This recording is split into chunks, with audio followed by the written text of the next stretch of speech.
எல்லாருக்கும் வணக்கம்.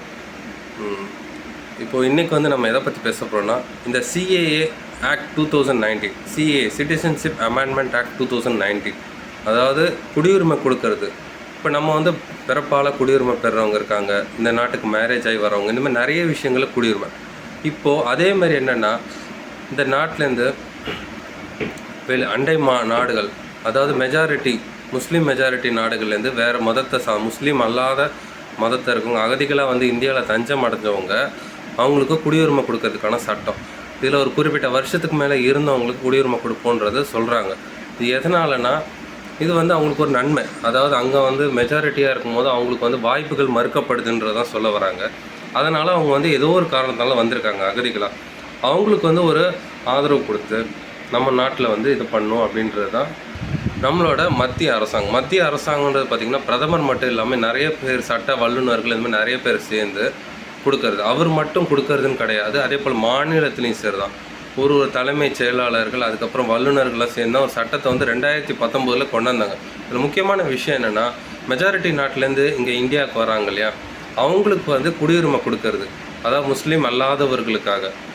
ஏன்னா அவங்க வந்து மெஜாரிட்டி நாட்டில் பாகிஸ்தானில் பார்த்திங்கன்னா முஸ்லீம்ஸ் இருப்பாங்க. அங்கேருந்து இங்கே வந்து தஞ்சம் அவங்களுக்கு கொடுக்கறதுக்கு வாய்ப்பு இல்லாமல் இருக்குது. இப்போ முஸ்லீம் சகோதரர்கள் எதிர்க்கிறதுக்கான காரணம் என்னன்றதை அவங்க தான் தெளிவுபடுத்தணும். ஸோ இது ஒரு காரணமாக இருக்கும். அது மட்டும் ஏற்கனவே இருக்கவங்க குடியுரிமை போகாதுன்றது சொல்லியிருக்காங்க. ஸோ இதை வந்து நம்ம வந்து என்னன்றது தெளிவாக நம்ம வந்து அரசாங்கம் வந்து ஒரு வீடியோவாக அதை வந்து வெளிப்படுத்தி சொல்லணுன்றது என்னோட விருப்பம் மட்டும் இல்லை, ஒவ்வொரு இந்தியனோட விருப்பமாக இருக்குது. அது சட்டத்தை பற்றி நிறைய பேருக்கு தெரியல. இன்றைக்கி பார்த்திங்கன்னா, உங்களோட சட்டத்துறை அமைச்சர் யார் அப்படின்னா எத்தனை பேருக்கு தெரியும்? கேட்குற ஒரு 100 பேர் இருக்காங்கன்னா அதில் எத்தனை பேருக்கு தெரியும்? சட்டம்னா என்ன, அது ஏன் வந்துச்சு, எப்போ பில் பாஸ் பண்ணாங்கன்னு நிறைய பேருக்கு தெரியாது. ஸோ ஈவன் பார்த்திங்கன்னா, இப்போ போராட்டம் பண்ணிகிட்டு இருக்காங்க நிறைய பேர். ஆனால் அதை பற்றி முழுமையாக அந்த சட்டத்தை பற்றி தெரியாமல் தான் போராட்டம். தயவு செஞ்சு இந்த சட்டம் என்னன்றதை நீங்கள் தெரிஞ்சுக்கணும் எல்லாருமே. நம்ம ப்ளஸ்ஸு மைனஸ்ஸு இதில் முக்கியமான குறிக்கோள்னா இலங்கை தமிழருக்கும் வேணுன்றது எல்லாரோட குறிக்கோளாக இருக்க, பெரும்பாலானவங்களோட குறிக்கோள்.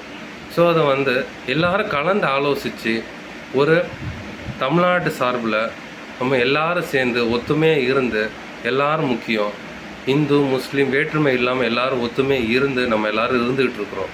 ஸோ இதனால் நாட்டுக்குள்ளே நல்ல விஷயங்கள் நடக்கணும். எல்லாரும் சேர்ந்து இந்த சட்டத்தை வந்து என்னன்றதை ஒரு அரசாங்கம், ஒரு மத்திய அரசுலேருந்து ஒரு ஆளை இது பண்ணி ஒரு வீடியோவாக இது கொடுத்து இந்த சட்டத்துக்கான காரணம் என்ன, அதில் என்னென்ன கோரிக்கை இருக்குன்ற நிறைவேற்றுன்றது எல்லாரோட ஒரு விருப்பமாக இருக்குது. தயவு செஞ்சு இதை பற்றி யாரும் பிரச்சனை பண்ணாமல் ஒரு நல்ல விஷயமாக பார்த்து பண்ணணுன்றது எல்லாரோட ஆசையாக இருக்குது. நன்றி, வணக்கம்.